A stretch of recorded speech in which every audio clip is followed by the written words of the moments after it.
Mukam karoti vacharam pamaham nandeti yatrupatamaham vande paramanandam. Sai Ram to all of you. My pranams at the feet of our ever-present Swami. And good morning to all of you who have come so early in the morning to be present for Nagya Sankirtan and Omkaram and all of those things.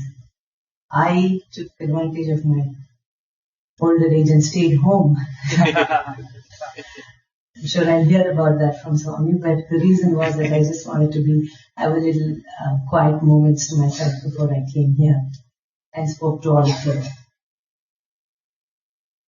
Swami has suddenly gave me this job in 1996. I used to speak as a EHV trainer in India. I spoke at Bal Vikas Guru's training camps and so on and so forth, and that was easy because all you had to do is prepare a series of talks and present it. And I was able to do that. But I had never really spoken about Swami and my personal experiences, so to speak, of him, because I felt that it carried a huge responsibility, because the minute you start speaking about Swami's love that you with your good fortune may have received, then the responsibility goes up tenfold, because then you have to practice what you say. Because when you say that Swami is omnipresent, as we talked about yesterday night with Rajaji, and he said, what would you like to say? And I said, omnipresent Swami, I can't think of anything else as a topic. But when you say he's omnipresent and he's sitting here on this chair, then everything in our mind and in our body and in our words and our action changes, because we cannot behave as we would if we didn't think he was there. The quality of your life changes, the way you think changes, the way you speak and smile, and everything changes. So I had not done that for many years, and then in 1996, suddenly out of the blue, I was asked to speak at our Mid-Atlantic region retreat, because at that time the vice president of the region was also a member of our center in South Pakistan. So Mr. Singh said, where you were always telling us all these nice little stories when we get together at dinner time, why don't you speak at the region? And I said, I certainly wouldn't do that at all. Absolutely. First of all, didn't think I had the ability to do it. And secondly, I had not had any permission from Swami to speak about my personal experiences. And when we were children and growing up in quite close physical proximity of Swami, he never really encouraged us to talk a lot about our personal experiences, at least when we were young, because he felt that it would, before we internalized the message that he had conveyed through that experience, if we kept talking about it, then it would become more of an exhibition of that experience rather than a learning experience. So we were never really encouraged to talk much. We all had our experiences. He was there in our proximity, in our physical presence, but we never really talked too much about it. We experienced it, and then it's only over the years now when I look back at my childhood and at my teenage years, I see the tremendous lessons that he taught.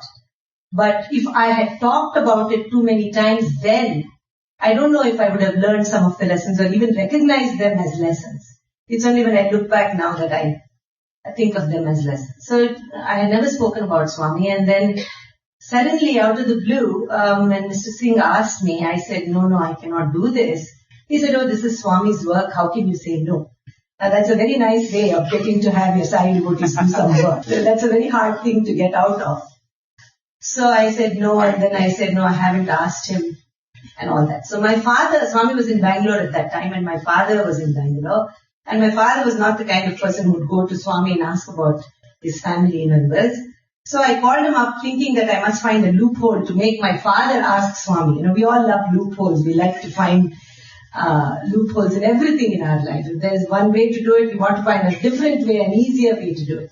So I was thinking how to make my father ask Swami if I could speak. And of course, the subconscious and the very conscious mind wanted Swami to say no. See, we all already have our agenda. We want Swami to give us the answer that we want to hear. So, because if he gives you something else, then you'll say, maybe I didn't hear him right, or maybe I didn't understand the language that he spoke in. So, that's me too. I'm no different from any of you, or any of are many, many people around us. So I called my father on a Thursday evening and said, I wanted to talk to him. But my father said, no, before you talk to me about anything, I want to tell you something. And I said, oh, what is it? So he said, Swami went for a drive this evening and he asked me to accompany him in the car. And then in the car, he said, so how is your daughter Geeta? So he said, she's all right. And he said, she's as usual very confused. So my father agreed with him. He knows me, he's my father. So he said, well, this time she's confused. They are asking her whether she should speak or they're asking her to speak and she's confused whether she should speak or not to speak. And he said, what is the confusion in doing Swami's work?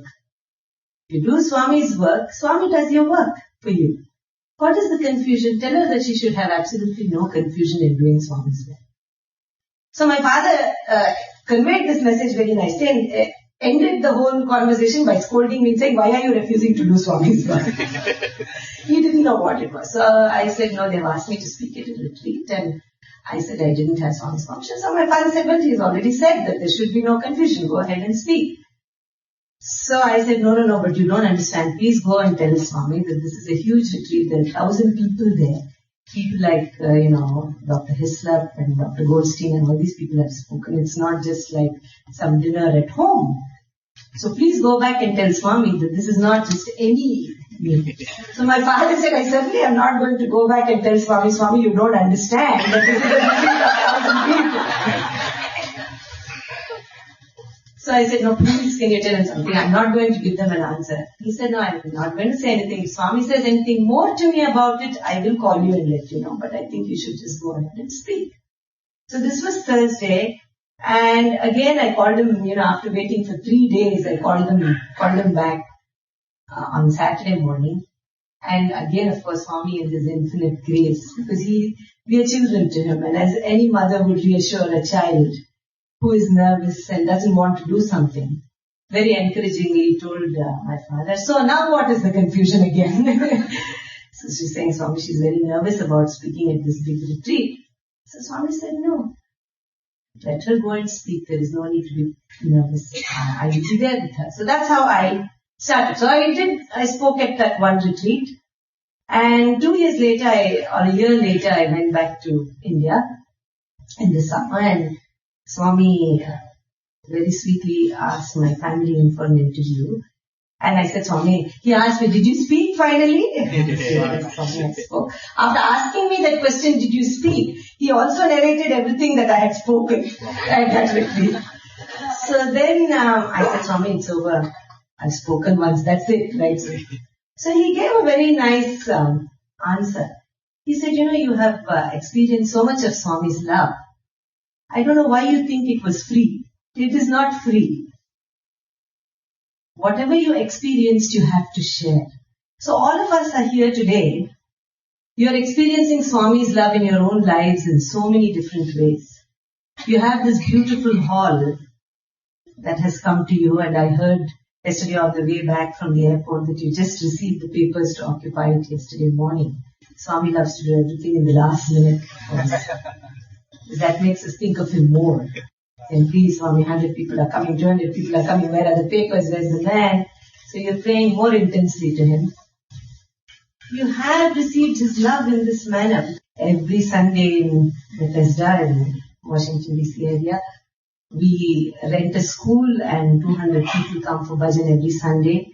But we set up our altar, we unload, load. The whole setting up process, our bhajan is at 4:30. But we are there at 2:15. It takes us about 45 minutes to sweep and mop and move the chairs in the cafeteria where we meet, set up the hall. So you're indeed really fortunate that Swami has made your life easy to that extent. It's already set up. You come in here on whatever day you meet. So he has showered his love and grace in so many ways in your own lives and even in the center. But just to let you know, it's not free. He's going to be making you all work very, very hard down the road. So the question then comes, yes, but we feel so far away from Swami. He's in Puttaparthi or Bangalore or wherever he is. We are here, we put up the picture. We sing bhajans, we do our meditation. But there are moments in our life when we feel that he's so far away from us. And I feel that also, and I'm sure each one of you feel that. So once when my sons, and us, we were in the interview room, one question that Swami asked them very nicely, he said, boys, what do you want? They were just 10 years old at that time. So being young boys, they said, Swami, we are so far away from you in Washington DC. We want to be near you. Every child, sees the young children walk up there in Puttaparthi or in the video and sees them sit down. And the children want to be a part of the college or the university or the school. And it was not very different for my sons who said, Swami, we are so far away from you. We would like to be near you and be here in Puttaparthi. So Swami said, oh, you are very far away from me. He said, how do you spell far? Yeah, so they both very nicely spelled it out, F-A-R. I said, how do you spell near? So they said N-E-A-R, near. Oh, he said, far means far away, physical distance, isn't it? Yes. So he said, but not in Swami's language. Far means near and near means far in Swami's language. So the boys were a little confused. They said, what does that mean, Swami? So he said, far means far, F, father, A, always, ready. Father, always ready. I'm like your father. I'm always ready to hear your prayers and respond to you in an instant. But near sometimes can mean never enlightened, always repeating. Never enlightened, always, N for never is what I have. Never enlightened, always repeating. So he said it doesn't matter where you live. If you are far away but you think of me as Father, always ready to respond to you, then I'm near.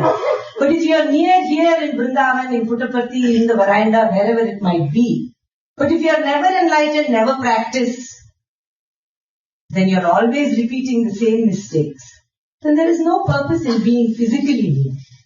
So then comes the question of how do we all start doing this? How do we become really far from Swami?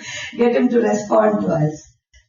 So one of the beautiful things in connection with this, he said, is that faith is God's grace. The fact that you have faith, you all have faith, and you're sitting here on a Saturday morning at 8 o'clock instead of having a nice leisurely morning at home, that is because of your faith. And that, he said, is God's grace. It comes because of your past karmas that you have done.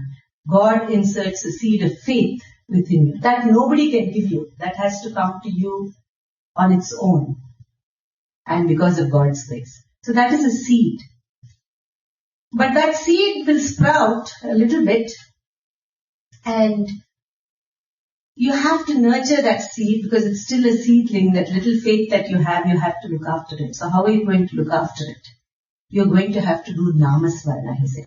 That nurtures your faith. When you do Namasmarana, and Namasmarana can be, many of us may not be able to sing, but it could be listening about Swami or anything divine, things that you like to listen to. Namasmarana can be many things. You can talk about God, you can talk about Swami, you can talk about Rama, Krishna, Jesus, whoever is your favorite. So Namasmarana is what is the fence around the little seedling to protect it. You have to put a little fence, otherwise the sheep and the goats will start coming. And he asked the boys, which are all the sheep and goats that come and take away your faith? And he said that is first of all your own innate qualities of kama, krodha, which you already have. You have anger and jealousy and envy and all these things. So that attacks your faith. And also the company that you keep attacks your faith. If you don't keep good company, then people will start telling you all sorts of things and saying, why are you spending Sunday morning in a Balavikas class when you could be out doing something else? So those are all some of the outside environment that attacks that faith. So you have to put a fence of Namasmarana. So you have the fence of Namasmarana, then you have the water, he said, which is the good company. The good company that you keep is the water. You have to keep watering it. If you just keep doing bhajan by yourself at home, after a few days you start getting bored. Oh, this bhajan doesn't sound. So you have to go to the center and do bhajan with others or do study circle with others, whatever. Do it in good company. That is the water. And finally, he said, the most difficult thing. So when you're growing a plant, you can put a seed, the seedling grows, you can put a fence around it, that's easy, you can water it every day. But the thing that most people don't like to do is to fertilize it, because you have to put your hands in there and get it dirty and smelly or whatever it might be. And these are Swami's words. But the fertilizer to this faith is actually practicing Swami's message. By doing seva, by being kind to others. So unless you do all these things, unless faith is, of course, it's already there because of your karma, good karma and God's grace.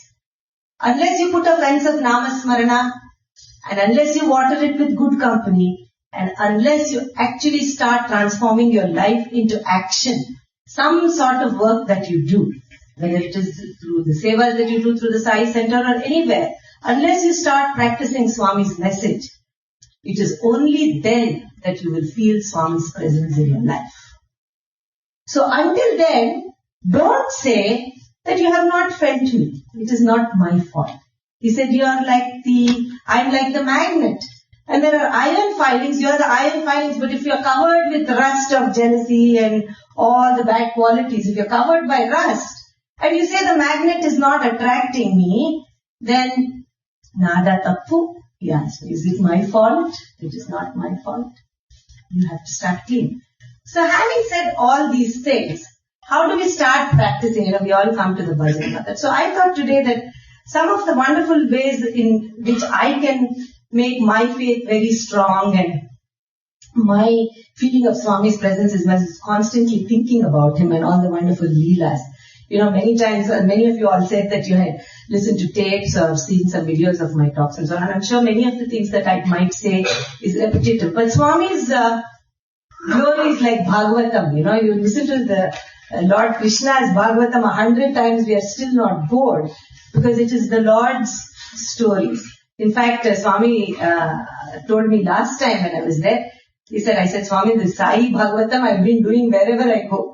So he said, Bhagavatam cheste Bhagavatam. He said, it's a fun on the Telugu word, Bhagavatam. Bhagavatam, we become Bhagavatam. That means we become better by listening to Swami's stories. And many of you know the Puttaparthi now, the wonderful Puttaparthi that you see with all the facilities. For me, in front of my eyes, Puttaparthi has changed. Because from the 40s that my grandfather lived in Parthi, it was a Stone Age village which nothing. There was no road. There was just the bullock cart tracks. And in the early 50s when I used to go as a child to Puttaparthi, I remember the hazardous journeys to Puttaparthi. In fact, yesterday when the plane was about to land here, you could see the beautiful city lights from the plane because it was night time. And I remember the first time, and it might be very strange now, you see all the beautiful lights in Sai Kulvan Hall that lights up as soon as Swami comes. There was no light in Puttaparthi. There was only one generator where you have now the South Prashanti. Those of you who are familiar with Puttaparthi, you know where there is the Ganesha statue. Opposite to that, you have the East Prashanti building. There used to be a generator there, and Swami's building, which was built in 1950, was the only building that had electricity, and that too only a few, because at that time in Puttaparthi it was a fuel-based generator. You had to put gasoline and run the generator, and then the lights would come on. So Swami was very, very frugal about using. He never believed in wasting anything. So very early in the morning, lights would go off, and late in the evening after the sun set, and he would turn on the lights, and there were few lights. Everywhere else there were no lights. We had 6 rooms where the South Prashantis, there were 8 rooms there. One room belonged to my grandfather, the other was Professor Kasturi's. So there were about 8 rooms there. And none of us had lights. We just used oil lamps, the little lanterns in India to light the room. The rooms were very, very small. So we basically used the rooms to put our luggage in the room, and we used to sleep under the eucalyptus trees that you see now where the ladies enter the bhajan mandir. We used to sleep on the sand and the lights. So I in fact remember as a child, I was about 6 or 7 years old, that the first time that the generator was brought and it started to work there in Prashanti Nilayam, Swami, it was like a new thing, He said, today everybody in the evening, everybody come here and we'll gather. And Sheshgiri Rao, which was my grandfather, will turn on the generator. And he took us all up on the hill behind South Prashanti. There were just hills there. And we would stand there and the lights were turned on. And for the first time, Prashanti Mandir was lit up with 4 lights, 4 bulbs. 4 bulbs. So every time now when I fly down in the evenings, that is the association I had of seeing lights from an airplane. And it was like going up the hill, and for us children, it was a huge thing that there were 4 lights in Prashanti Nilayam. It's not the Prashanti Nilayam now.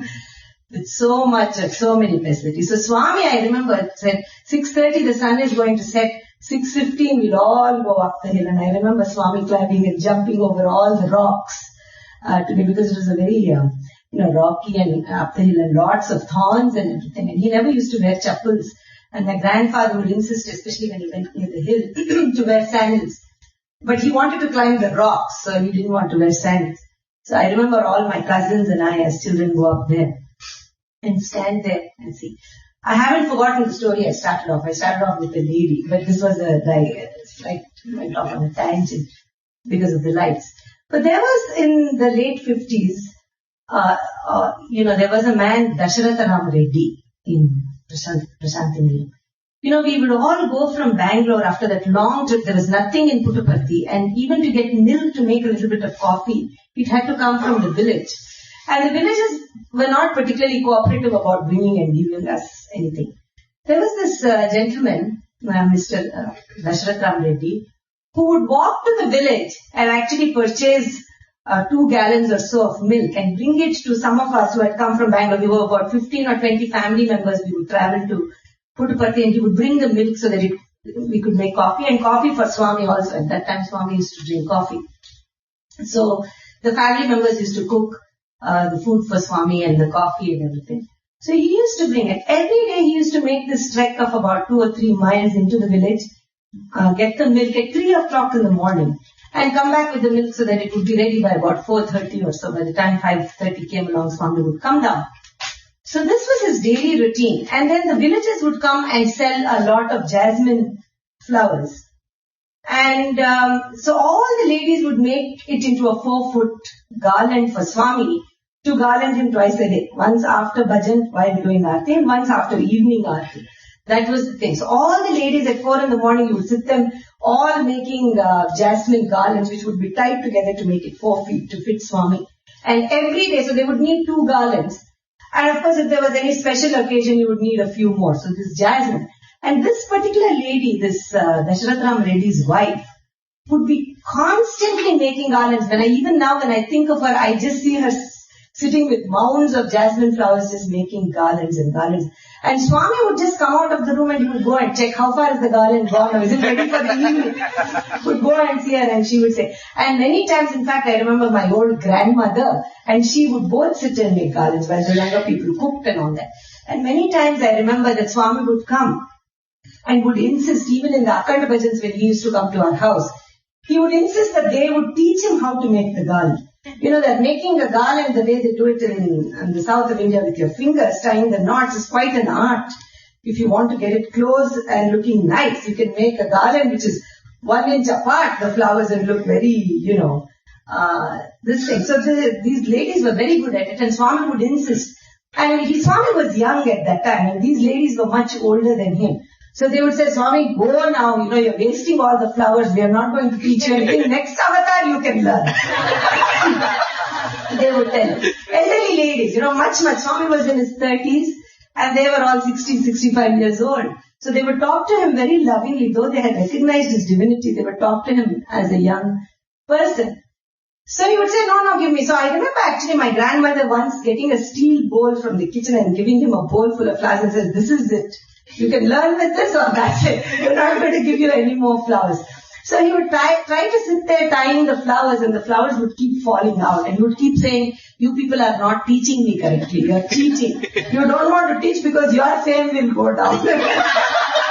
So he would tie, and it would keep falling out. And we would all the children stand there laughing, knowing that this would bring some incident that would give us a glimpse of his divinity. Because for the most part, he would be going around, and there were these beautiful moments when you could suddenly see a glow, like a facet of a diamond. You would see his divinity. So the children would be always very alert, waiting for something to happen.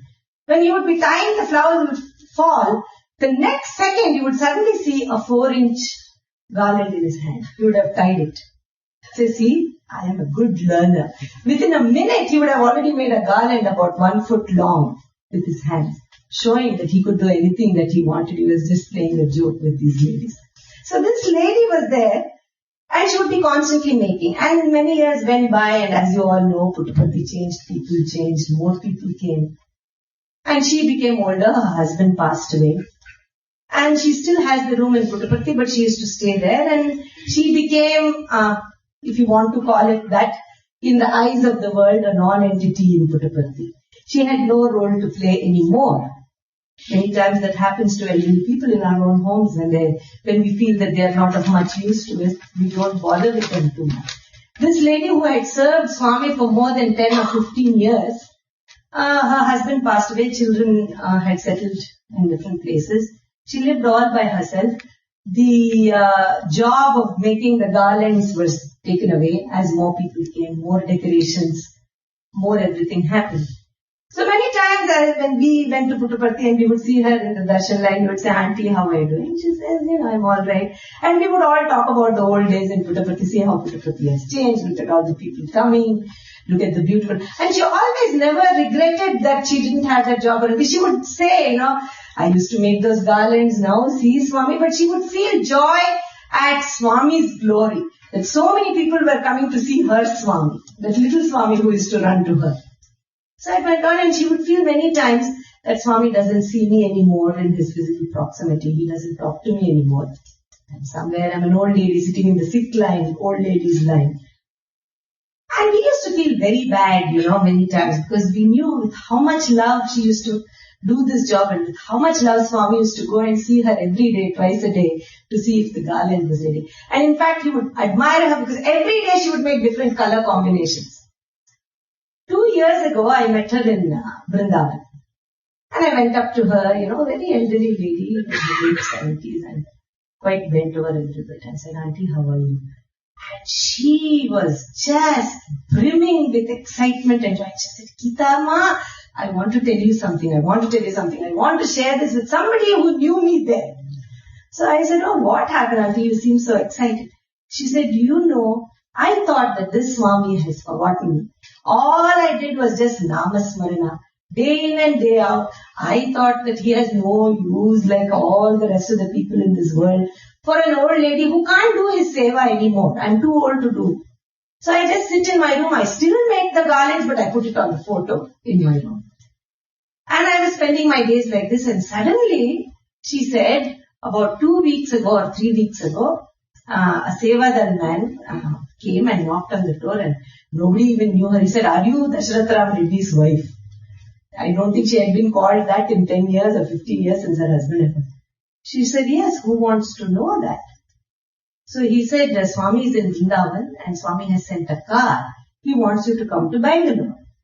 So she said, I think you're mistaken, young man. It must be someone else. Swami won't be sending me any car. You please go and find out correctly. You should not come and give wrong message. Again he said, are you Dasharath Ram Reddy's wife? I said, yes. And Swami specifically has told me this morning that by this evening, you are to be coming to Bangalore, and he has told you to pack 4 or 5 saris and come. So this poor lady, and of course there was a big hubbub there, in that rooms around her, and said, why is Swami has sent this old lady a car, not. So finally she very reluctantly comes to Bangalore, and she comes and she goes and stays in one of the rooms there.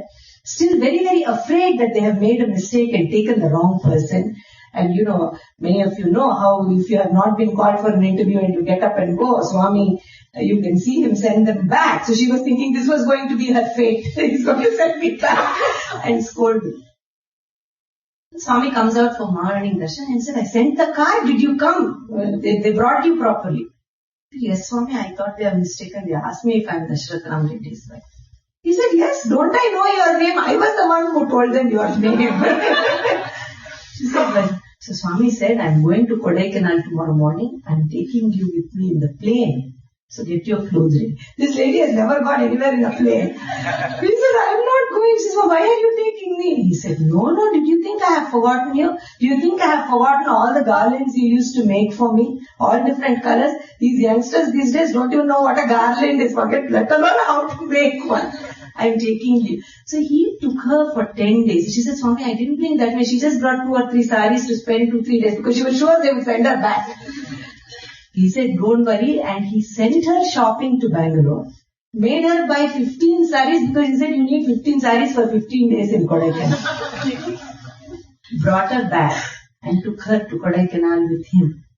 And spent the whole blissful 15 days. And she had just come back and I had gone.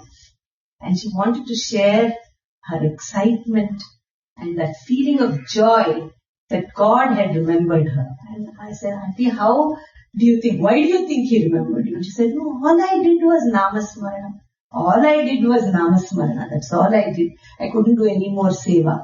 So the question that comes is that, do we do it with that intensity all the time? Sometimes we do it, sometimes we don't. But when we do it with that sense of faith and intensity, we see Swami respond in such beautiful ways. And he shows his omnipresence in them because he said, did you think I had forgotten about?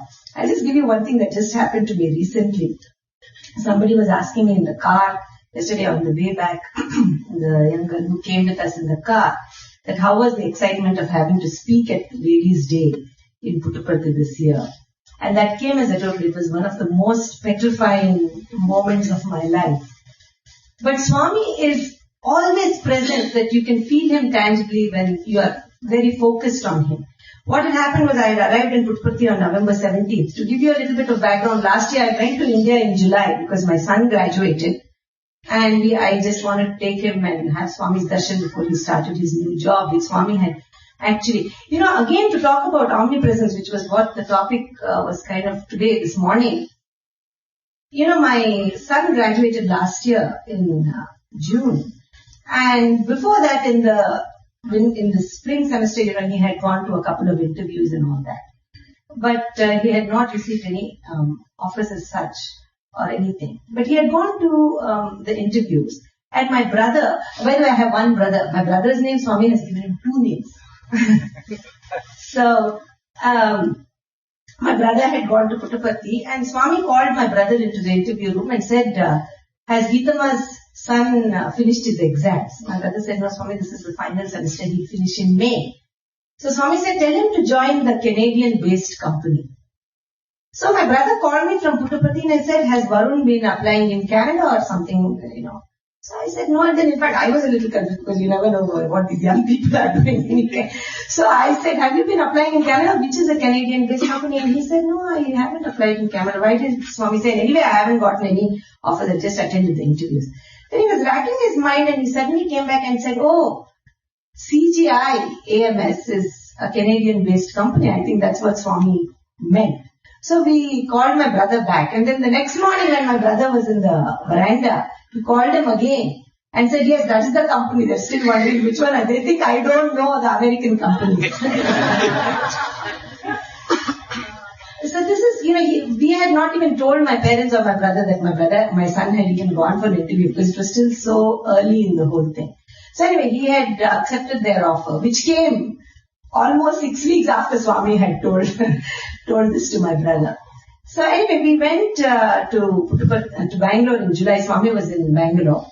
And he called my son and I into the interview room. And he was talking to him and gave him very beautiful advice. He said, you're graduated, you're going and taking a job. What do you want to do? And my son was telling him a little bit about the job.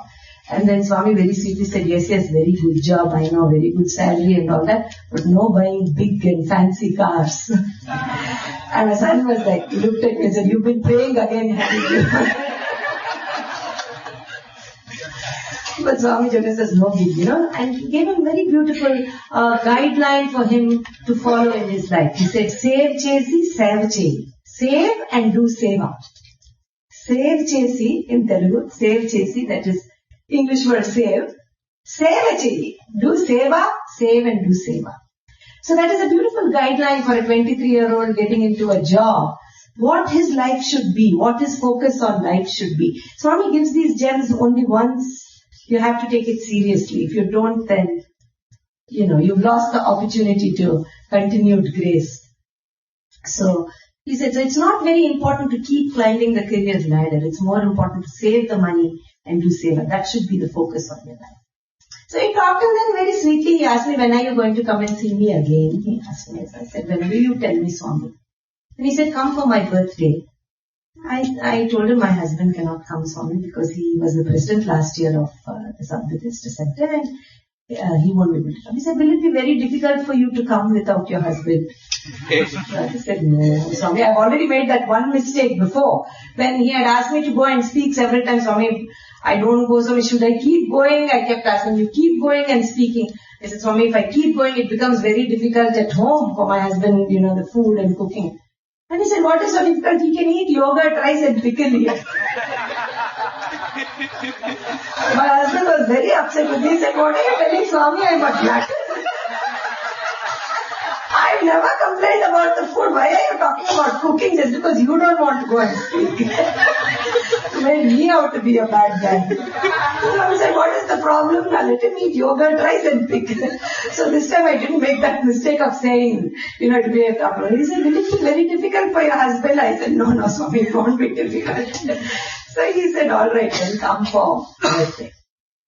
So I arrived in Puttaparthi on the 17th or something, and 18th, when I went there, they told me that some seva that people have been coming to your room, asking, has Dr. Padmanabhan's family come?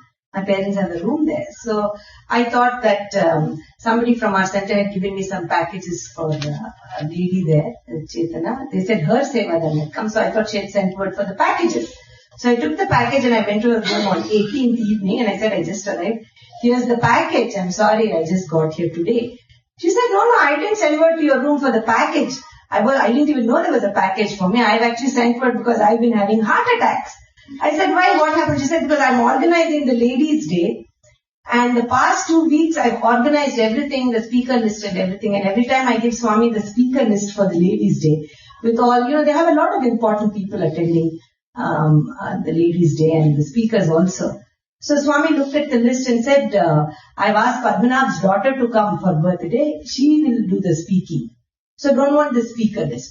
So she did not know whether I was coming. She tried to call my parents. She couldn't reach them.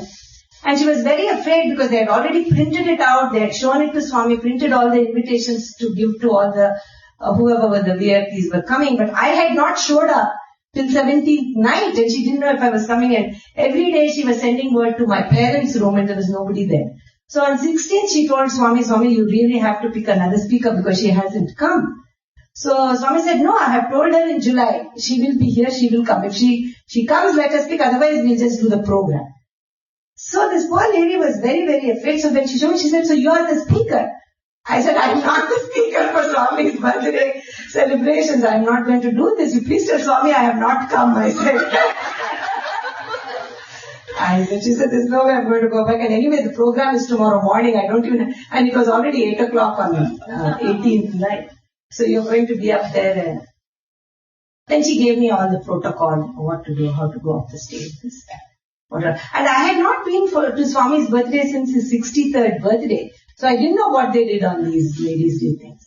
Because that has only started for the past few years. So then she told me all that, and then she told me, you please don't speak about your family members and all that. Just talk about your personal experiences.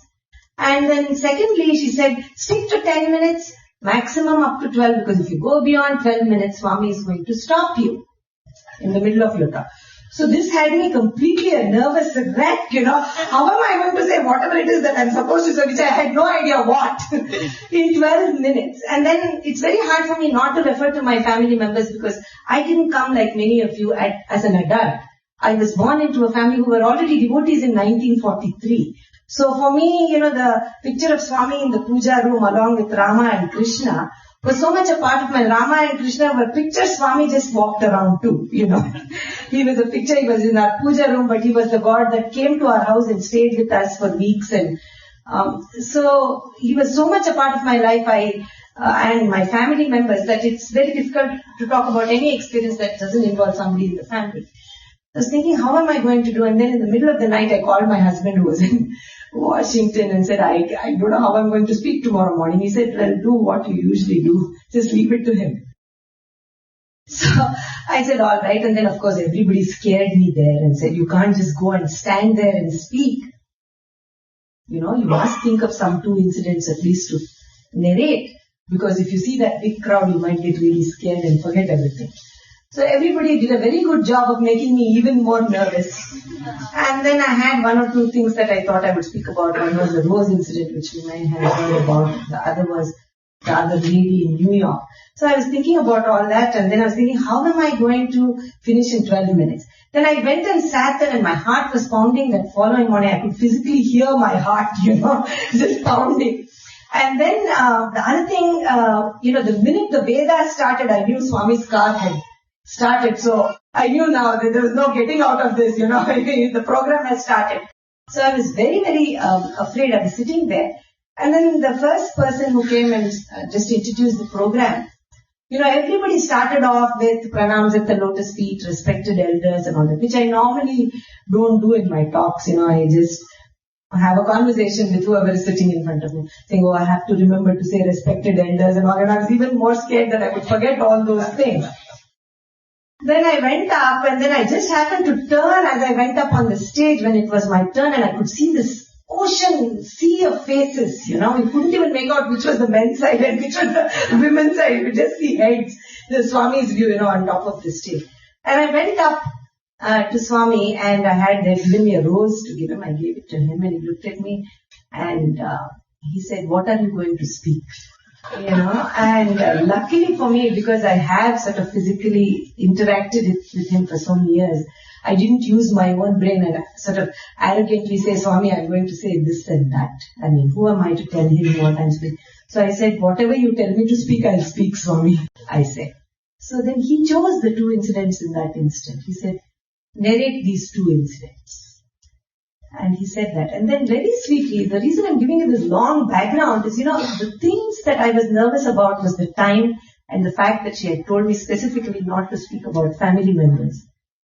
I said, all right, Swami. And then he said, tell everybody that your grandfather came in 1943. Okay, that's the 2 family members that have played a huge role in my life. And then he says, I'm not going to stop you. Speak fully.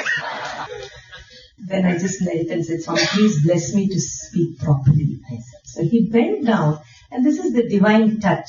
He just went down and touched my forehead, and my heart stopped pounding. My heartbeat was absolutely normal, like I'm talking to all of my friends, all of you right now. No fear, no nervousness. The same ocean of people, the same men sitting in the veranda, the same very, very scholarly people sitting there, the vice chancellors and so on. Very ordinary person. I can't claim to any credit except the fact that I was very fortunate to have been born into a family that was devoted to him for so many years. And I came up, and then as I turned, they had put a little stool for me for the podium, because the podium was very tall, very high, and I had told them that if I go behind the podium, I can't see anybody. So I said, please, if you don't mind, put a stool. You cannot remove the podium when Swami is there. So, and they had put a little stool that was the size of a dinner plate, and covered it with a rug. And as I had seen it sitting on the chair waiting for this whole program, I was like, oh my gosh, how am I? And I was very scared that my weight would flatten it or something. And I'm known to be a klutz. So I turned around thinking, now I have to climb on thing, and Swami touches me, bends down again, touches me, and says, climb on it carefully. And I just looked at it pleadingly, because I said, I can't do anything about that. You have to protect it from my face. So I went and I spoke about the 2 incidents. Omnipresent Mother in these 2 incidents to me. I hope you all feel Swami's presence in your life at all times, or at least try to feel it. Thank you.